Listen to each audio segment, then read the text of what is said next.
rakkoon hin jiru. Wanni dukkana keessa deemnee fafakkeessaadhaan duuba deemnee jennuuf hin jiru. Labsaa turre kaleessas nu beeku. Labsaa turre hoggaa labsin immoo guyyaa isaa bakka isaa naamusa hordofamuu qabu, tarsiimoo hordofamuu qabu. Code of conduct clear lafa keenyatti kan ittiin deemaa turre. Gara fuulduraas hin goona kana beekuu danda'uu qaban. Hin goona yoo adeemsi seeraaf sirnaa adeemsi dirree siyaasaa keessatti godhamu hin danda'amne ummanni sun mirga isaa deebisuudhaaf finciluu qaba jennee gaafa murteessan hin labsina kana. Akka amma isaan yaadanitti biyya keessa waan jiraniif kanan godha yoo kajaan taate isaan wrong. Nuti qabsaa'ota qabsoo biyya kanas kan galle qabsoo fi biyya alas waggaa turre qabsoorra turre jechuudha. Kanaaf siyaasaa fafakkeessaa keessa seenuu barbaadu. Ammatti kan mootummaa gaafachaa jiru clear and clear. Kuni gaafii siyaasaati miti. Gaafii lubbuuti.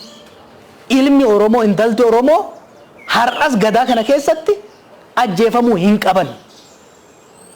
Seeraala hidhamuu hin qaban. Torture ta'uu hin qaban. Dhaabbachuu qabaadha jechuudha. Kun kana dhaabuun immoo hunda caalaa mootummaadhaaf faayidaa qaba.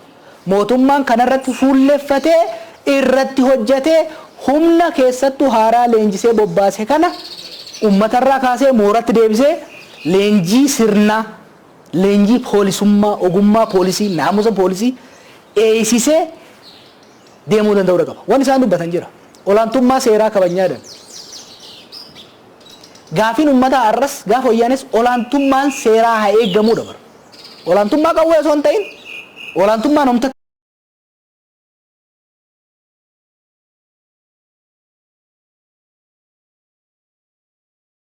osoo hin ta'in olaantummaa seeraa kabajuu keessaa inni guddichi mirga namoomaa keessaa inni olaantummaa seeraa jechuun akkaataa heera mootummaa naannichaatiin federaalaa taa'ee alatti nama hidhanii tursiisuu jechuu miti. Olaantummaa seeraa kabajuu jechuun karaa seeraatiin nageenya biyyaatii fi uummataa eegsisu jechuudha. Qaamni mootummaa lubbuu namaa ajjeesu, nama qabee tumu gadiirsu,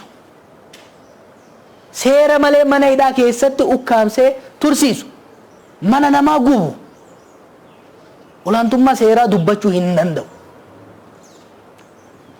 Ani qondaala mootummaa tokko yoon ta'e waadaa ittiin gallu jira bara. Qondaala mootummaa naannoo Oromiyaa taatee gaafa shuumamtu caffee duratti heera mootummaa naannoo kanaatiif kan biyya kana kabajuu fi kabachiisuudhaaf. It's not one way street. Kabajuu fi kabachiisuudhaaf. Kabajee kabachiisuudhaaf. Seeraaf heera biyya kanaa nama kabaje qofatu olaantummaa seeraa kabachiisuu danda'a. Heeraaf seera biyya kanaa osoo hin kabajin miilaan irra deema, ajjeesaa, torture nama godhaa, mana namarratti gubaa, haadha abbaa nama ajjeesaa, daa'imman ajjeesaa, gidirsaa qaama biraatiin olaantummaa seeraa kabaji jechuun akkamitti danda'ama? Hin danda'amu. Kanaaf wanni jechuu barbaannu keessattuu poolisii Oromiyaatii fi qondaala mootummaa jiraniin ummata Oromoo, ummata Oromiyaa ajjeesaa, hidhaa, gidirsaa biyya bulchuun hin danda'amu. Olaantummaa seeraa kabachiisuudhaaf dura seera jalatti bulu seera kabajuudha gaafata. Ummanni Oromoo immoo ifateera ajjeefamuu. Ummanni Oromoo akka hoolaatitti abbaan arge qe'ee keessaa fuudhee isa hidhuu ifateera.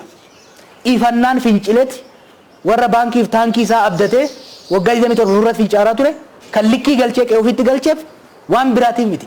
Ajjeefamuu, hidhamuu, saamamuu, dhiitamuu waan ifatee. Har'as afaan Oromoo dubbataa ani Oromoodha jecha sin ajjeesaa ati gajja'ina jalatti buli.